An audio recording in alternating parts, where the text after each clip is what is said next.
जय जोहार संगी मन। छत्तीसगढ़ दर्शन के दूसर भाग में आप मन के स्वागत है।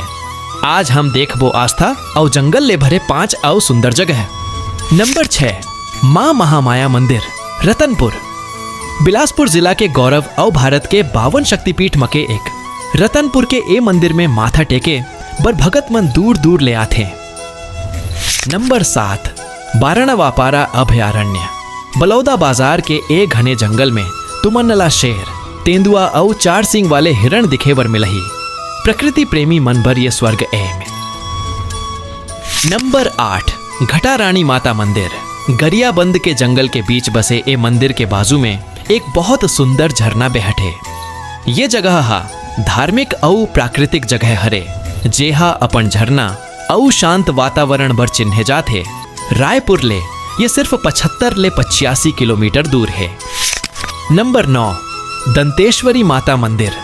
दंतेवाड़ा में डंकिनी शंखिनी नदी के संगम में विराजे दाई दंतेश्वरी बस्तर के कुलदेवी आए, जेहा 52 शक्तिपीठ मके एक माने जाते। जिहां देवी सती का दांत गिरे रहेस। 15वीं सदी के ए मंदिर के इतिहास बहुत महान है। नंबर 10, मां मड़वा रानी। कोरबा जिला के मड़वा रानी गांव में पहाड़ी के ऊपर कलमी पेड़ के नीचे माता पिंडी रूप में विराजे है। यहाँ की हरियाली मन ला मोह ले थे। कमेंट में बताओ आप मनेमा के कहां कहां घूम डारे हो।